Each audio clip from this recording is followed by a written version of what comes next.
Yeah, no, I like this just because it's bigger. I've got everything else behind here, so I can follow it. Okay. Yeah.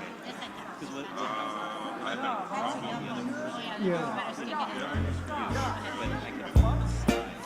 Yeah, and so once I get through this, I'll refer to your version down here. So I think I got it down. So any last minute advice?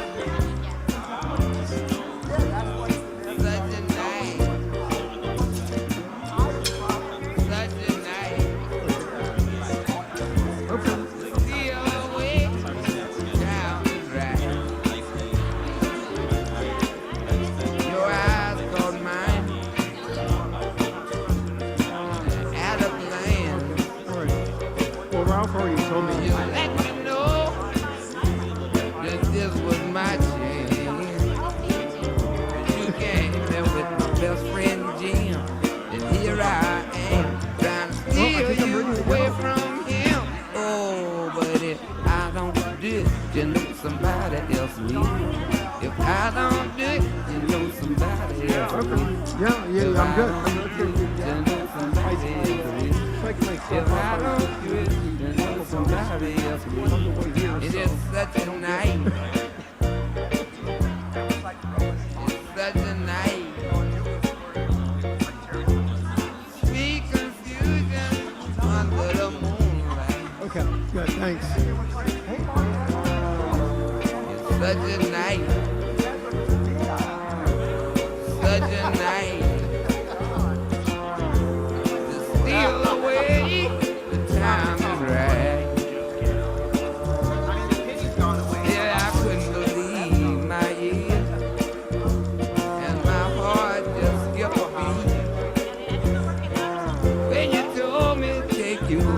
Walking down the street. Oh yeah, you came here with my best friend Jim. Here I am, stealing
Ladies and gentlemen, what a great time to find your seats.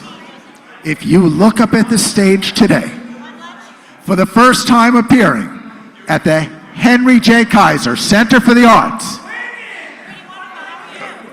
weighing in at less than 198, our president for today, hold on, Mr. Andrew Brown.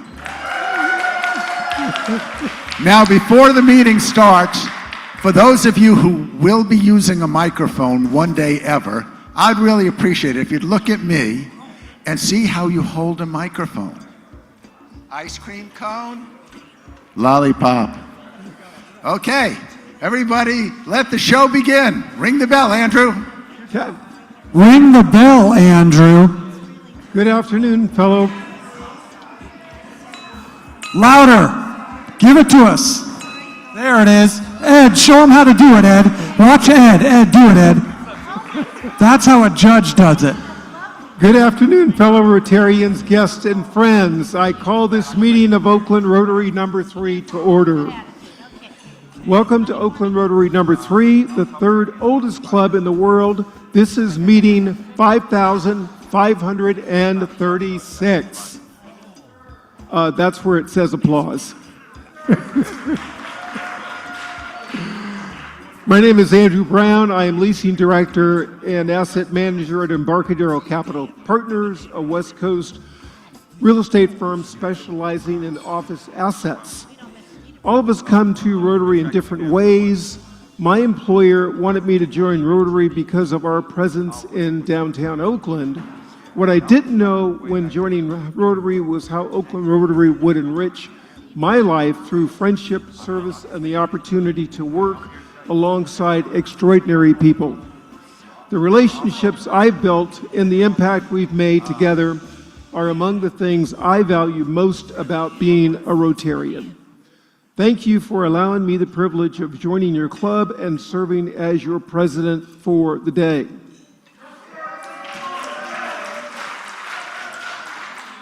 Rotary is truly a global organization. Around the world, there are more than 45,000 Rotary clubs, 1.2 million Rotarians, and more than 200 countries with over 47 million volunteer service hours performed. One of the things that makes Rotary special is that we bring together people from different professions, backgrounds, and experiences, united by a common commitment to service and improving our communities. Our weekly meetings provide not only an opportunity to conduct club business, but also to strengthen friendships, exchange ideas, learn from one another, and build a better Oakland. Thank you for everything you do to support Rotary's mission of service above self. Whether you're joining us in person or online, we're glad you're here. Let's begin with some introductions. Do we have any visiting Rotarians? Here I come to you. Look at how cool you look. Summer garb going. Please stand, tell us your name, and let us know where you're visiting from. I'm not visiting, but I have a visitor, my significant other, G-Boy Koshi, from Mission San Jose.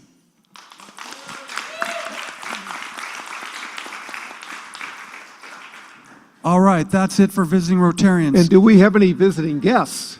Oh, Barbara's back. Darren, I need you anyway, so good, I'll come right to you. Go ahead. I just met on the way in today Michael, Stan, and Tiffany, who are already Rotary family. They were in directors, they were RILA people, and they were at Enterprise Institute.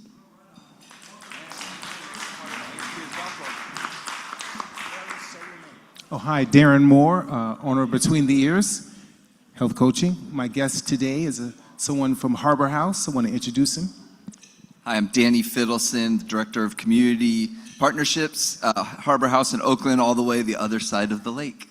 Thank you for, we are a grant recipient this year, so thank you for that.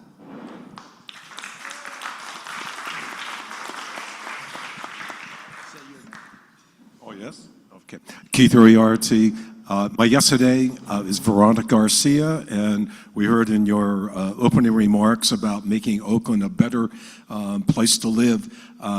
Veronica does just that. She is the de facto leader of the Melrose District, and also a book about the Melrose District and the children of the Melrose District, Freddie the Octopus. And so she's an example of what individuals can do in working with their neighbors to make Oakland a better place to live. Thank you.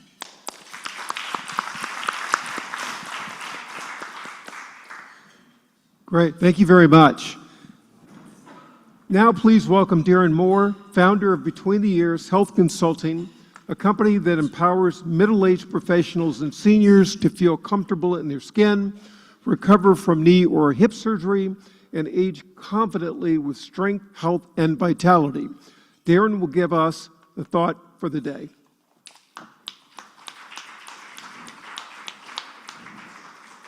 All right, everyone. So I'm currently reading The Pivot Year by Brianna Wiest. And what I want to share with you today is from day 165. There's pretty much just one guiding principle, one thing you need to know to get you through the rest of your life. Whatever you feel most strongly about is the next thing that needs to happen. Don't worry about how it will add up or to where exactly it will lead. Consistency is the tonic that transforms your life into a dream of your own design. Thank you. Great, thank you, Darren. Now we'll welcome Jason Weiselman, president of Oakland Rotary Endowment, to report on the endowment fund. You're all too kind. Thank you, Andrew. Nice job. Okay, my friends, I'm going to keep this short-ish and very sweetish. Sweet-ish, not Swedish. So we have killed it this year. We are doing so good. I want you to hold your applause to the end, but this is the day where I give you an update on the ORE numbers, and this is a big deal. I hope Sess is online and can see this, but let's talk about a few things. Today we reached over 200,000 in total ORE giving and gala for fiscal year 26. It's a big deal. Now, there's still 2 weeks left, so we can bump that number up if you haven't given enough this year. If you haven't given enough this year, now's the time to give more. If you haven't given at all, don't be shy. Any denomination will be more than welcomed. Thank you so much for that. So, gala, we did 128,000 this year. Good job, Carrie. This is the highest for the last 5 years. We did 34,400 in bell rings. Don't charge me for that. And the ORE did 72,000, which is the highest in 4 years. 72,000, that deserves a round of applause from you people. I appreciate you so very much.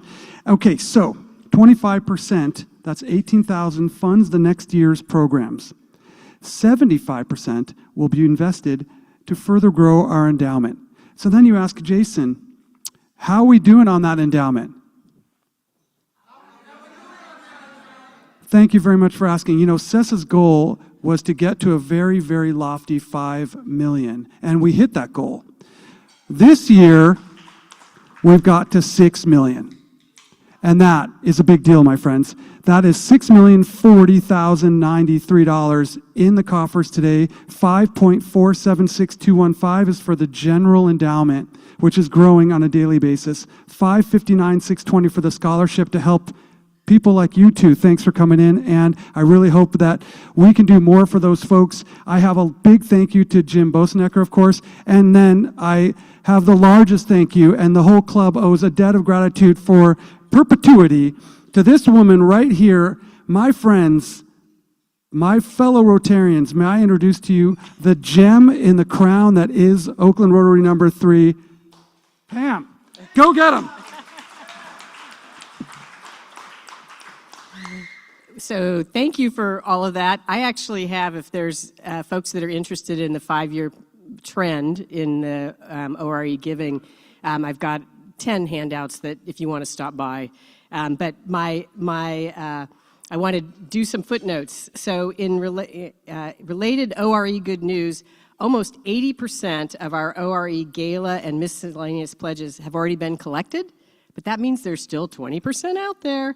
So 40,000 is left to collect, but there's only 1,100 that's over 6 months old. So we're going to be sending out reminder invoices for those random bell rings that you forgot about, and reminders on the pledges from the gala and ORE campaign that need to be collected. We'll be getting those invoices out next week, reminder invoices next week. And now I'm going to put my club treasurer hat on. And for those of you that are on annual dues, about a third, 40 or so are on monthly dues. You won't get a bill. You'll just keep on your monthly dues. But for those that are on annual dues, your billing will go out next week. And I'm delighted to report we've had a couple of opportunities to become a sustaining member. I'm delighted to report that we've had 12 members sign up at the sustaining level. Our goal is 15, so if you have an interest, please. We have created a new dues, the board has created a new dues category called sustaining members, which is $100 a month. It replaces whatever you're paying, so if you're a regular dues member of 70, it's $30 more a month. And this will allow us, we've also adopted a lower monthly fee for Rotarians under 40, so it's gone from 48 to 40. We've also slightly reduced the couples billing, and so these sustaining members just helps us with the fiscal health of our club. It just is giving a little more so that we can continue to be on the right track. So we're 12 members, so we're already 3/4 of the way there. And if you have an interest, that's great. Our fiscal year ends in less than 2 weeks, so we appreciate your efforts to pay any remaining pledges. And once again, thank you to everyone for providing your time, talent, and treasure to generate such outstanding results.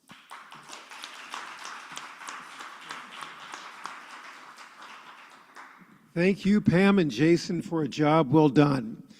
Next, this year, Community Oakland Rotary funded 19 grants and distributed $55,000 back into the community through the Community Service Committee. Joining us here are committee members C.J. Hirschfield, Catherine Coleman, and Darren Moore, and Ollie Bliss to share a few of those stories.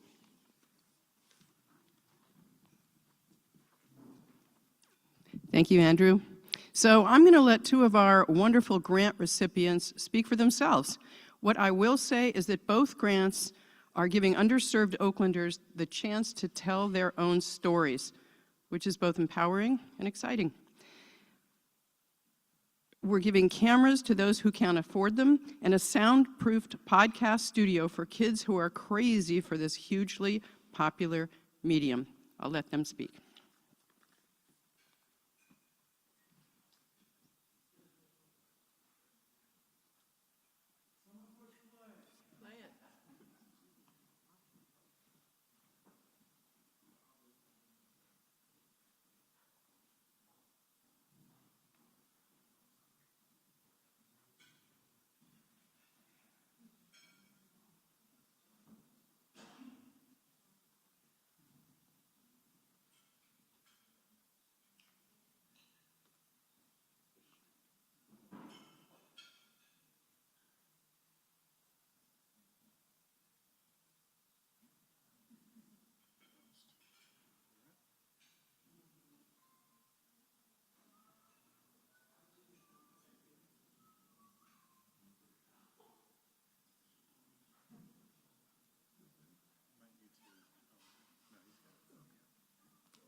Ligon. I am the gallery manager and a workshop instructor with the East Bay Photo Collective.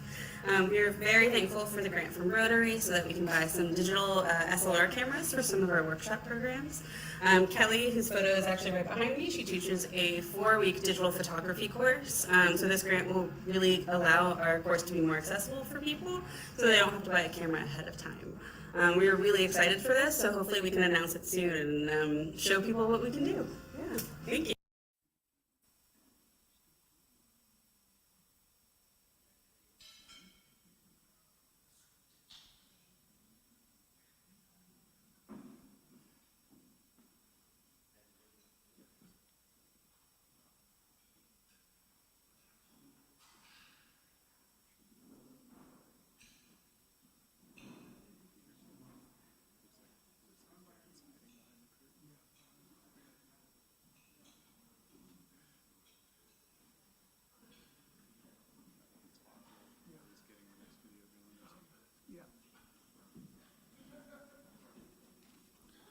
So this year, while we're waiting for the next video to play, this year we really struggled because we had almost 3 times as many grant requests than we did last year. So we had to figure out, given the same amount of money, how we were going to go about funding all of these grants. So we had a marathon session. We went through all of the grants, and then somehow we figured out how to allocate all of the funds to each one of the grant members. So hats off to all the community service members who did a great job pulling together and getting this done. Do we have the next video? Okay, maybe we'll have.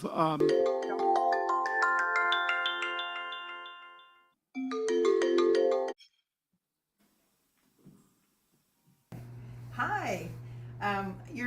Right now you're in Chapter 510 down in Swans Market. You're at Oakland's Youth Writing, Publishing, and Bookmaking Center.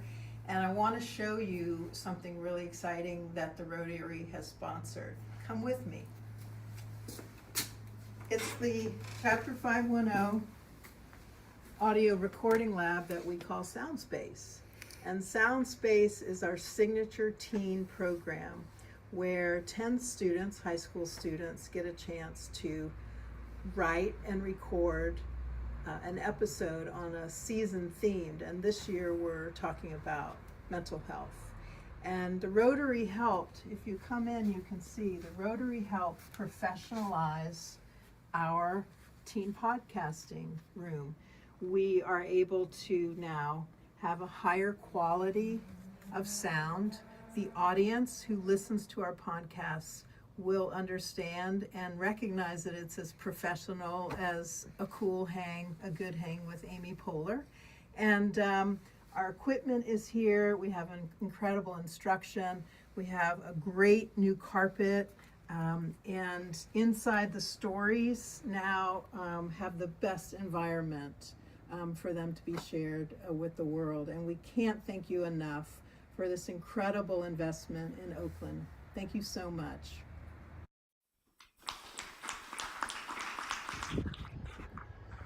Casey, our Oakland Rotary's Feed the Hungry program has supported Harbor House for many years because of the good work supporting a large section of our community. We know you provide nutritious bags of food for families in need. You offer after-school and summer programs. Your youth leadership program enables teens to develop leadership skills. Your Olive's Closet thrift store offers high-quality, affordable children's clothing. You incorporate spiritual health in all these programs. So in honor of the great work you do, Oakland Rotary Number 3 would like to present you another check this year. Thank you for the work that you do. Well, on behalf of Harbor House, I just want to say thank you so much for your ongoing generous support of our Oakland children and their families.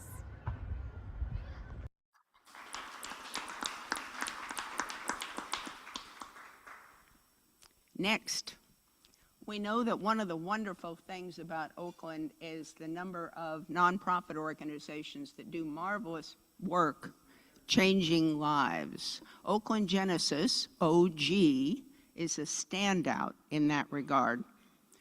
Oakland Genesis has reached more than 1,600 socially and economically disadvantaged youth with free transportation, academic support, and professional soccer coaching.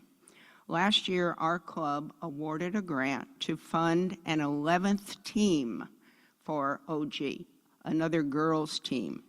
The organization coordinates a citywide cancer league at 2 fields near the Coliseum, which they also manage for the city. 6th grade through high school students are picked up after school, provided with tutoring, given SAT and ACT exam prep, college application support, counseling, plus navigation of the college athletic recruitment process.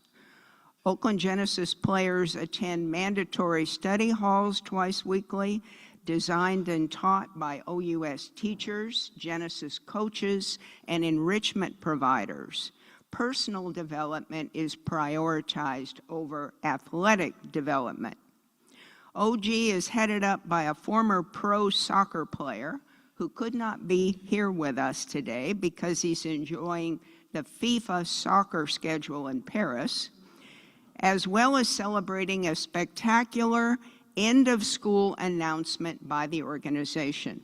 So it's my great pleasure to advise you that this club's always generous contributions help to support an organization that this fall has 5 students mentored from 6th grade entering UC Berkeley. 5. Great. Thank you so much. Next up, we have welcome Dana Sack, who will update us on the Carl Stuckey World Community Service Committee. Well, the World Community Service Committee is doing a lot of great things. We're supporting projects all over the world, in India, in Africa, and in South America, really special projects. I'm here to talk to you about my favorite, which happens to be the check dams in India. In 2024, Rochelle, Barbara, and our guest Chaboy went and visited the Mumbai Club and visited some of these projects. Most of them are medical projects, bringing advanced medical equipment that greatly leverages the number of patients doctors can see in specific categories. One was a very rural clinic where they had a wonderful eye doctor, a young woman who wouldn't have been there if we hadn't provided her with the equipment she needed. And the morning we met her, she had just done 12 cataract surgeries, and we saw the patients. So the check dams in Rajasthan, and my talk doesn't match the slides, and you'll find some numbers on the tables, and I'm not going to go through the numbers, but they show the productivity, the impact of these dams. So in Rajasthan, western India is very dry. The monsoon comes in May or June. They get the one rain, and they get one crop.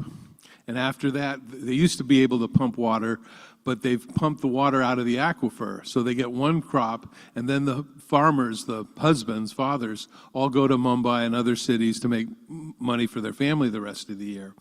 So someone figured out that if we built these small dams, 10, 15 feet high, maybe 50 feet wide, that you could create a reservoir that would create a second or third crop.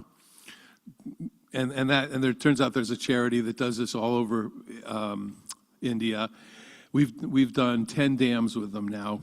Oakland Rotary has supported 10 of these dams. We visited 3 of them. And the remarkable thing about it was, the original idea was, well, you'd get a second crop for the farms that were sort of reservoir adjacent. Well, remember I mentioned that a lot of the husbands had to go to the city because they couldn't pump water anymore because the aquifer was so low. Well, when we created this dam and the reservoir behind it, some of the water evaporates because it's India and it's hot, but a lot of it sunk down into the aquifer and recharged the aquifer enough that a lot of these dams came up. So a plan where the impact statement for what was supposed to happen was maybe 100 farmers. It's now, you'll see on the statistics there, 400 and 500 farming families were impacted. And because they now can grow crops all year round, they were getting 3 crops. So when you look at the numbers, you'll see we increased the income of these farming families 2- and 3-fold. Just a huge, just pure economic impact. This is done with local labor and local materials. The only thing that our contribution supports is bringing in some cement. The Aakar Charitable Trust, which organizes all this and gets sites the places, does the engineering, gets the dams, shows the people how to build the dams. They put up some of the money, but all we have is cement, local rock, local labor. The other thing Aakar does is, and alcohol isn't as big a deal in India as it is here. They don't drink a lot. But when men are on their own in the city without their families, it becomes a problem. So the Aakar Trust demands that all the families in the village all sign up that the men are not going to spend any of the money, the earnings we just described, on tobacco or alcohol. They're trained on all the hand washing stuff and all that Rotary tries to do on sanitation. And they're taught to maintain the dam, how to watch for problems, alert AHCAR if there's a problem so they can come in. So it is a truly sustainable project. While we were there, one of the things that really moved me was I think Barbara asked our translator to talk to some of the sort of teenage young women, middle school, high school age women, what they thought about it. And they were first, giggling and huge smiles because somebody was actually paying attention to them. And they were thrilled. One, it turned out that when Dad went to the city, Mom took over doing the chores around the farm to keep it, even if they weren't growing a crop. There's a lot of stuff you have to do to maintain it. So the girls, these young women, were taken out of school to take care of the house and their siblings. So when Dad's suddenly back, they get to go back to school. And they, not just the social things and the learning things, they suddenly had ambitions, because if they finished school, they were hoping to get jobs with the government or in the army or and move away, so that so they wouldn't have to be farmers or farmers' wives. So so it's a huge impact, and this is where your Oakland Rotary Endowment and Rotary Foundation money goes, is to projects like this, and we're going to do it again next year. Thank you.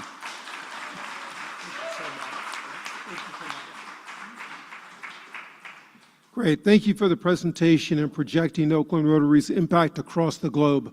Next, we have Mark Rosen, who is going to talk about this year's upcoming 4th of July parade. Is Mark here? Mark? Okay. Why don't we go next to Dudley, who will talk about the upcoming golf tournament. Dudley? I'll speak for Mark. 4th of July, come to the parade in Piedmont. Okay, we saved some time. If you're interested in soccer, this is a great time with the World Cup. I'm sure you all stay home and watch soccer games or come see the Roots. If you're a golfer, this is a great time because it's the U.S. Open this weekend, and it's the start of the Rotary golf season. July 20th, Monday, about noon, Monarch Bay in San Leandro, $85. That's the message. We're going to start a season, hopefully have 6 events this year. We're going to try to get down to Monterey and maybe do an overnight tournament and finish the year with a party gathering at Metropolitan. Anyway, July 20th, Monday, $85. Also, we're going to have 9 holes on the Marina course. A lot of people have asked about a shorter thing, so $25 for that. Thank you. Thank you so much, Dudley. Next up is the one and only Jesse Schmidt, who will introduce our featured speaker, Steve McKinney. Hey, everybody. Hey, can we get another round of applause for all these incredible projects that our club has going on? Always inspiring to hear about those. So I'm excited to be able to introduce our speaker today. Our speaker would be a heck of a Rotarian if he were so inclined. He's a husband, he's a father, he's a grandfather, he's an author, and he's a pastor. So he's used to presenting to groups like you all today. And he's been an incredible service to his community out in Southern Illinois, helping people for over 30 years get in great shape in 2 15-minute workouts per week. His recent book is The Gospel of Fitness, and that's what he's here to talk with us about today. So Rotarians and guests, please put your hands together for my friend and colleague, Steve McKinney.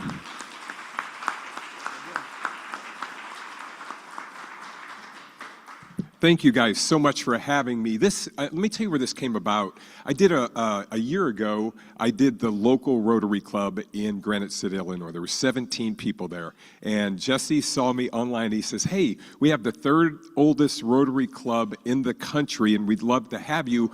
He says, but you have to be vetted. And he goes, I'm not sure if you'll get here. I'm thinking, thanks for the vote of confidence, bro. So, but I'm here, and it's fun, and I'm excited to be here, so yeah. And as Jesse said, I'm a husband, I'm a father, I'm a grandfather, twice now as of this week. So my second grandson named Henry came 4 weeks early, and he was in the NICU. I didn't know what that was.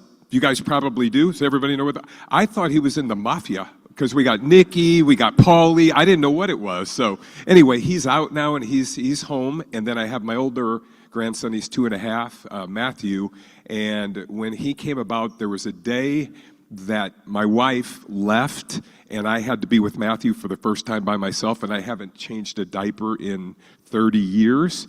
And so what happened was immediately he filled the diaper up, and I didn't know what to do. And my first thought was, let's call 911 because I need help here. But with that said, once again, it's great to be here. If you guys notice, I have handouts at your table. And the reason I do that, there was a study done years ago, I think it was by the Naval Academy. And what they said is, if you write things down, you remember them better. And you guys are probably around my age, and so we came from the pen and paper background, and it does a little bit different to your brain. So if you want to take notes, you're welcome to do so. And with that said, let me start you guys off with a story. There's an old guy. He lived alone in Idaho. And he wanted to spade his potato garden, but it was very hard work. And his only son, Bubba, who used to help him, was in prison. The old man wrote a letter to his son, Bubba, in prison, and he described his predicament. Here was the letter.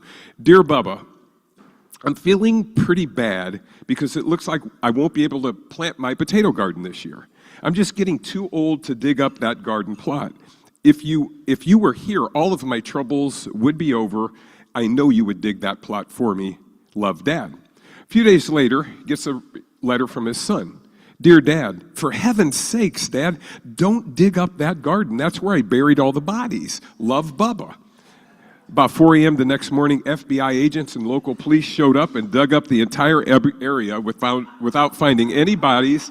They apologized to the old man and left. That same day, the old man received another letter from his son that said, Dear Dad, go ahead now and plant the plant the potatoes. It's the best I could do under the circumstances. And so today, here's where we are. We're under the circumstances, and here's what I mean. If you go to the internet, you look at fitness stuff, and you look at how to lift weights, there's just a plethora of information. And so what I'm going to do, I'm going to tell you guys a few things today about fitness and what I've learned over my 36 years in this industry. And I'm not going to tell you anything new, but what I am going to do is I'm going to simplify everything. So if you guys are ready, we're going to dig in. What I did years ago is I developed a system, and I call it the 3W approach to fitness. And here's the easiest way to remember it. If you hold up 3 fingers, it makes a W. And so we're going to go through those 3 things today. So the first W in my system is weight training. If you're taking notes, you can fill that in. And weight training is simply resistance training. As we age, we lose muscle. It's super important that we remember that. And I was just having a conversation with a client the other day. We're talking about 50 years old seems to be kind of the number. And what I mean by that is you can do nothing, no exercise or anything up to about 50, and you'll be fine. But right at 50, it begins to decline, and it just goes steadily downhill. So if you want to enjoy your golden years, I think weight training is one of the most helpful things you can do. Now, the importance of weight training is real, and there's a condition, and it's called sarcopenia. It's age-related muscle loss, and what it is, and there should be on this, you can see a cross-section of a thigh here, and if you look to the left, that thigh has been trained. If you look to the right, that hasn't. So you see a difference there. But what sarcopenia is, it is the decrease in muscle tissue that occurs with aging. And so what we want to do is we want to reduce that or slow it down. It's going to happen to all of us in one way or another, but if we slow it down, we're going to be much better off. And what happens is called disuse atrophy, and what happens to your muscles is they're getting smaller and they're getting weaker because you're not using them. Men and women between the ages of 20 and 25 who don't perform heavy exercise lose about a half a pound of muscle per year, and after 30 years, you're down 15 pounds of usable muscle, which means you lose strength. Now, I always talk about a primary benefit and secondary benefits, okay? So look at the secondary benefits of weight training in your notes. The first thing that it does for you, it manipulates your resting metabolic rate, which means that you are burning calories while doing nothing with added muscle, because it increases the engine that burns calories. And so 1 pound of muscle, and this can be disputed, but over the years, this is what I've read. 1 pound of muscle can burn up to 37.5 extra calories per day, which doesn't seem like much. However, over a period of time, it really does make a difference. The second thing it does, it offsets or delays osteoporosis. And so what proper strength training does, it creates things called osteoblasts. And these osteoblasts helps build bone density, provided the stimulus is proper, meaning you have the proper load when you do so. The third thing, it catapults cardiovascular capacity, which means it makes your heart beat better, and it increases your stroke volume so your heart doesn't have to work as hard. I was years ago at 50. I have a really low resting heart rate, which it's sometimes 38 beats per minute, which is I'm about 1 beat away from not being here, if you think about it.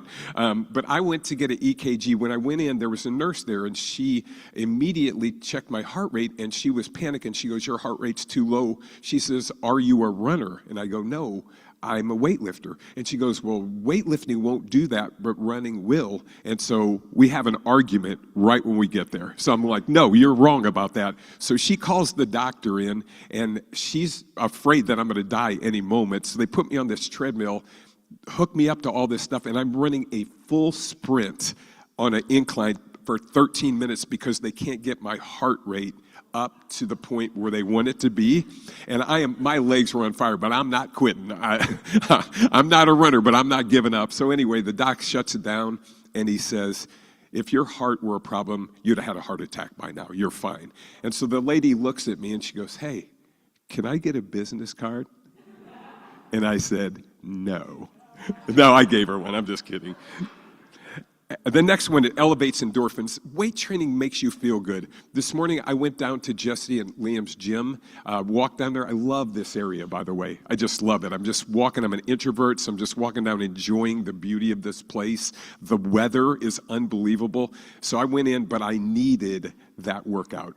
For me, exercise is medicine, and it helps my brain. It's my drug to make me feel better. And the last one is, it enhances your life. And what I mean by that is it has this anti-aging benefit, but I can hang out. I'm a jiu-jitsu guy. I'm a black belt in jiu-jitsu. So I train jiu-jitsu a lot, and I train with my 30-year-old son, and most of the guys in our gym are very young.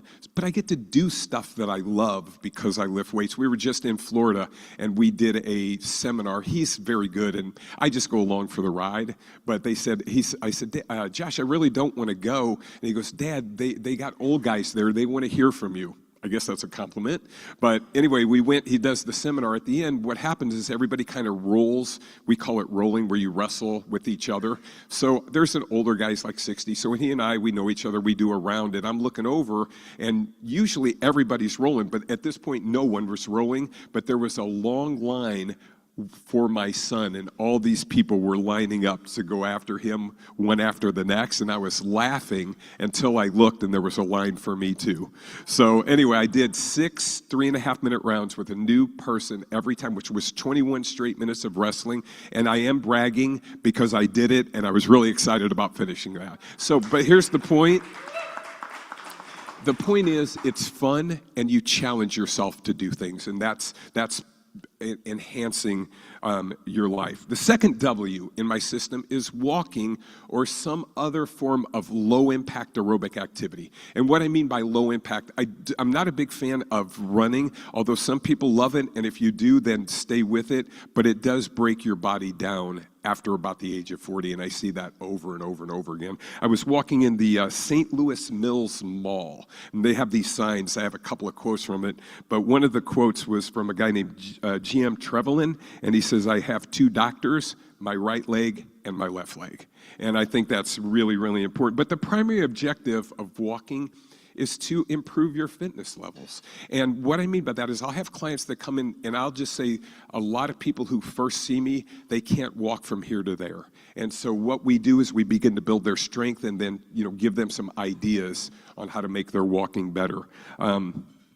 There was another one in the St. Louis Mills Mall, was a guy named Raymond Inman, and here's was the quote. He says, if you are seeking creative ideas, go out walking. Angels whisper to a man when he goes for a walk. Now, I don't know about the angels whispering thing, but I do like the walking because it does free your mind up for creativity. I have old clients. I train a lot of people online. I have older clients who I train online, and they have trouble when they get older.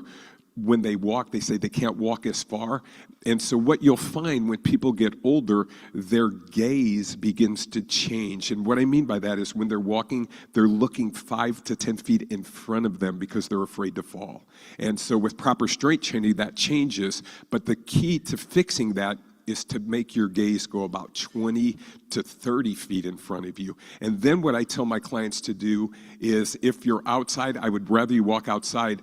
But for the guy I'm talking about specifically, I would have him stop at every third corner and look around. And the reason for that is because you're missing the beauty of life if you don't do that. Does that make sense? So we need to be looking at things that make us feel better. And here's the last part of that. If done within 15 minutes or less after dinner, it increases what's called thermogenesis, which is your body's ability to burn fat. I have a quote from a guy named Ellington Darden. He said it increases it by 25%, provided you're on a reduced caloric intake diet. And so that's if you're trying to lose body fat in the middle of that. And so it just makes you burn body fat better. The third W in the system is called watching your diet. And so weight training, walking, and watching your diet. And this is the hardest one for most people because food tastes good. And we enjoy food, and we're in this country that has plenty of food, and it's available for us everywhere. And so it's just important to learn how to do that.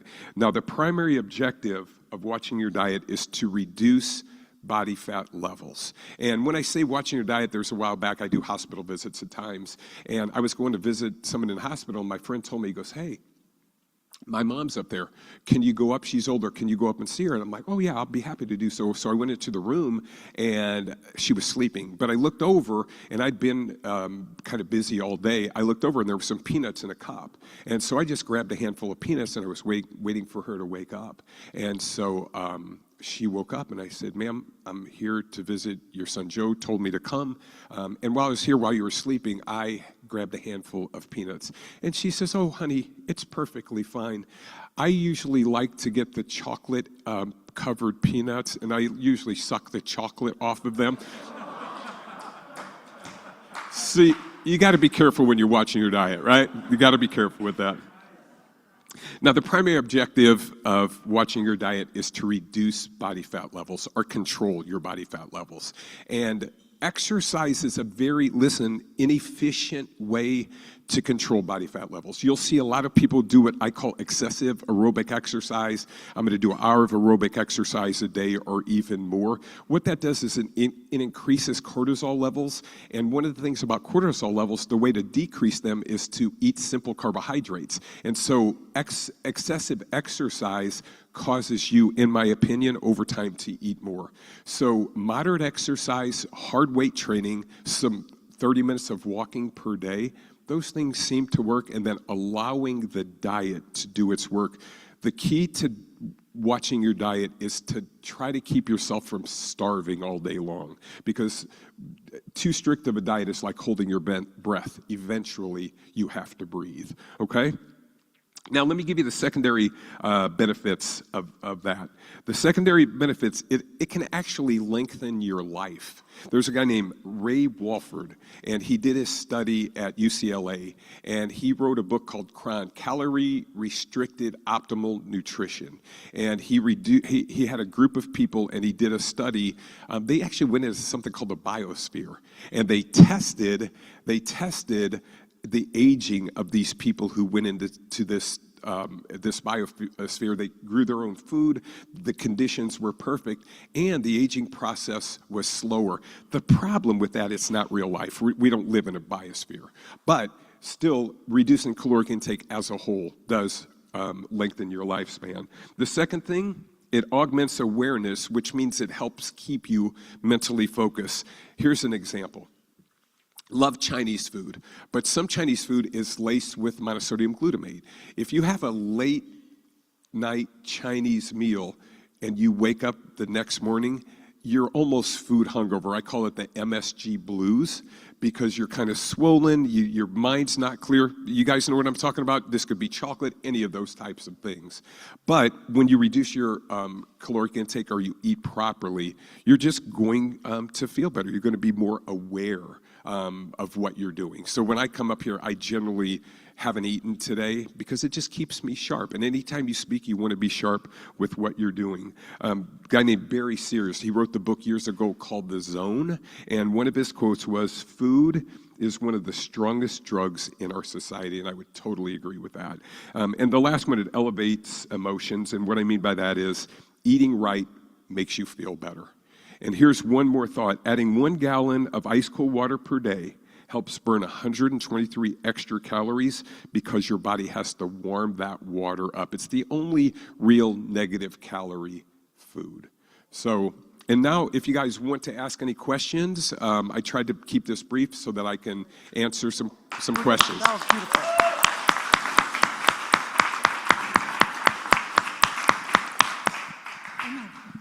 All right, here I come, Barbara. You know what makes me think about the nuts? Don't grab nuts from somebody's tray if they're sleeping. That was the takeaway. I don't know if that was the takeaway for everyone else, but.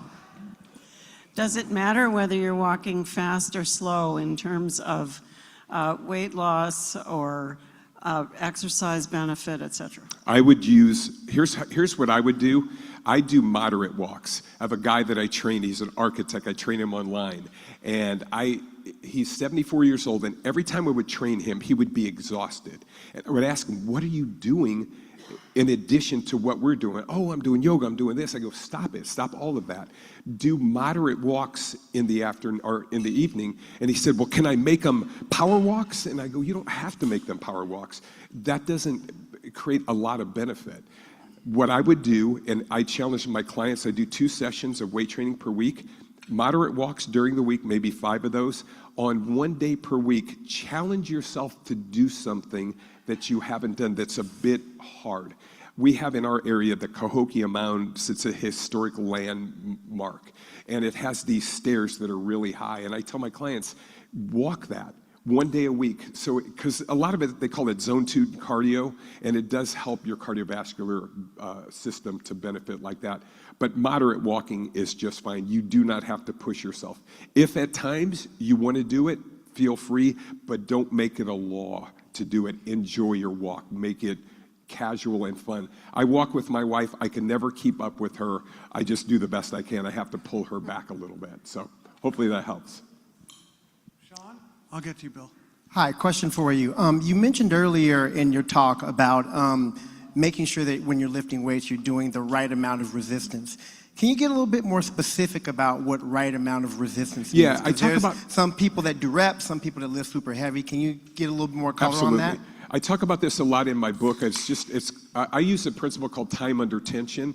And what I try to do is, what that means is you keep the muscle loaded. One of my big points in training with weights is I tell my clients we have to train the muscles and save the joints. I do not lift fast in any way. Everything that I do is done very slow and controlled with the muscle being under the load the whole time. For example, right here, if you're doing a curl, your muscle's not loaded because the arm is straight.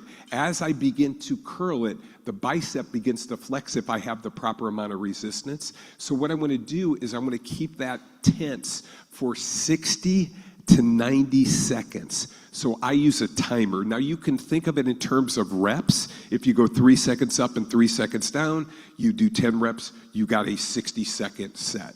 Does that make sense?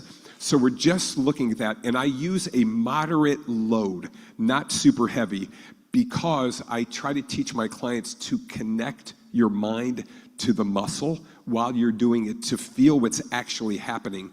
This has a secondary benefit of helping you mentally, because in life, my mind will race. I got so many things going on, but when I go and train, I'm focused on training and all that stuff goes away. Does that make sense?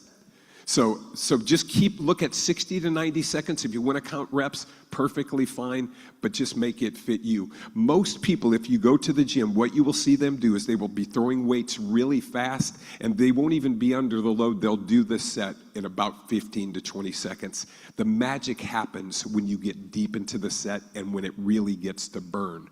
That's why you need people to kind of help you through and show you how that works. Make sense? Thank you for speaking. Great presentation. Thank you. You mentioned body fat earlier. What is your target body fat and how do you measure it? They have in our area a place called DexaFit. For men, 12 to 15. If I could keep them to 12 to 15%, I think you could walk around and be very, very healthy at that level. And then with ladies, we can go up to 17 to 20%. You can live there. What I tell my clients though, let's say you have a vacation and you set the vacation as your goal and you want your body fat levels to be lower, start about 8 weeks out and reduce your calories. And then for that vacation, you'll be looking good, and then you can overeat on vacation and gain all the weight back. But it's fun. For me, I was a competitive bodybuilder. 1990, Mr. Southern Illinois, if you guys wanted to know. Thought I'd throw that out there. But anyway, every year to this day, I still peak in the fall. And because the fall is the time where the leaves fall off the trees and everything's peaking, so I still try to, every year, try to reduce my body fat levels for a particular reason. Maybe it's a vacation, maybe it's just a personal goal. But 12 to 15, and then possibly getting down to 10 in certain areas. Got it. And we have another question because we have about 2 minutes. Tom's got it. Sure. I was really happy to see that you had ice cold water in there, because I love ice cold water. But I've heard from people and read some things that said ice cold water is not good for your gut health. It's individual. Some people get away with it, others can't. I say everything that I say, make it fit you. I'm giving you a suit off the rack. What you want to do is you want to tailor this suit to fit you. Okay. Does that make sense? Yep. So if ice cold water doesn't work, still drinking a gallon of water is going to have some benefits for you. Any other questions? I have a question. So I know that oftentimes we're told to walk 10,000 steps per day. Is that not the case? Not for me. And I'll explain why. It's not for me. I was just at my doctor a while back. She's a good friend of the family's, and she was telling me, she's like, Steve, I'll close real quick, but she's like, Steve, I'm trying to gain muscle. She's 60. She says, I'm trying to gain muscle, so I'm eating 100 grams of protein per day. And I go, how does that make you feel? And she goes, terrible. I go, you can't live like that. So don't do that. Once again, make it fit you. 10,000 steps seems to be the standard. I don't buy it. 30 minutes is plenty. When I'm trying to grind away 10,000 steps and I set those goals, that makes me miserable. I can't do it. I'm going to listen to what my body says, not what the so-called experts say, because I'm an expert of my own body, and that's the way I look at it. And that's my goal for every client that I have, is to make sure that they're an expert for your own body. Thank you guys so much. Steve, if you can just stand right here for me. Thank you for your presentation and appreciation of your time with us today. Oakland Rotary has contributed to Polio Plus in your honor. By joining us today, you are helping Rotary finish one of the greatest public health initiatives in history. Polio was once present in more than 125 countries. Today, through Rotary's leadership and partnerships, cases have been reduced by 99%. Today, polio remains endemic in only 2 countries, Afghanistan and Pakistan, but Rotary is committed to finishing the job because we are this close. I'd also like to present you with a Rotary 4-way test coin as a reminder of your time with us today. The 4-way test coin serves as a daily, tangible reminder of the organization's guiding ethical principles for personal and professional conduct Thank you again, and let's give Steve a huge Rotary round of applause. Thank you so much. Good. Okay, it's that time. Do we have any bell ringers out there? Remember, each ringer is a $100 donation to Rotary Endowment Fund, which funds our local and international community service projects.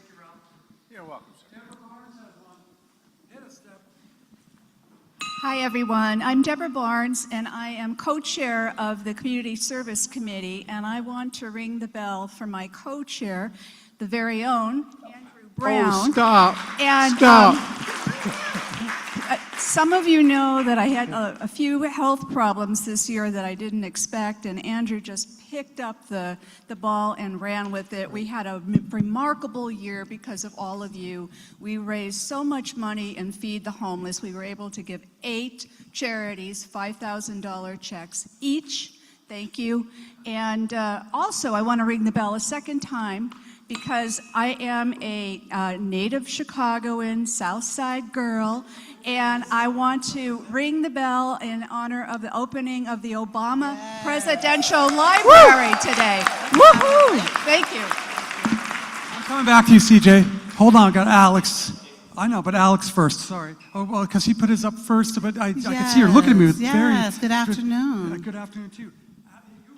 Very well. It's been a while since I've been in the house. Hello, everyone. Ms. Rika. I'm ringing the bell. This is going to be my 4th year in the club. I know I've been disappearing. You didn't see me, but I've been working on a dissertation. Pray for me. And so I am ringing the bell for my 4th anniversary. That'll be on June 23rd. I also want to, I'm not ringing another bell, just one bell. I got to pay tuition. But I was watching that opening of the Center for President Obama. That was awesome. And thank you, everyone. Continue to work. Let's work out, get our muscles together so we continue to work in the community. Andrew, ring the bell for me for the fabulous people on the Carl Stuckey World Community Service Committee and the fabulous projects we all participate in. Thanks, Alex. CJ Hirschfeld? Thank you. On behalf of David Stein and myself, I would like to I'm CJ Hirschfield, ring the bell for both Andrew and Deborah for being wonderful leaders of the committee that I've been on for 5,000 years, and it just gets better. So thank you. Stephanie Casenza? Stephanie, stand up. Hi, Stephanie Casenza, and I wanted to ring the bell because I just returned yesterday from the the International Convention in Taipei, 35,000 people, and they said that for the first time in years, Rotary membership actually did eke up a little bit, so that was super encouraging. That's it.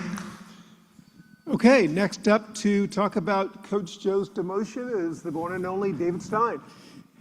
President for the day, Andrew, fellow Rotarians and guests. Next week, it's the Super Bowl. It's the World Series. It's the NBA Finals. Yes, they're having a little parade in New York, but next week at Oakland Rotary, Coach Joe's demotion, it will be better than the parade in New York, I promise you. Don't miss it, right here, Oakland Rotary, next week, the demotion of Coach Joe. Thank you, David. And then let's give a shout out to Julie Fox, Jesse, the AV guys, servers, helpers, and a special shout out to Tom Lamone, who helped me get through this. I appreciate it, Tom. Thank you very much. And then finally, in closing, please help by policing your table. If you rang the bell today, please see Jesse or Julie before you leave. Thank you. And remember, through Rotary, we make our community stronger, bring people together in friendship and service, and move one step closer to a world without polio. Look out, world. Oakland Rotary is out on the run. And happy Juneteenth to everyone. This meeting is adjourned.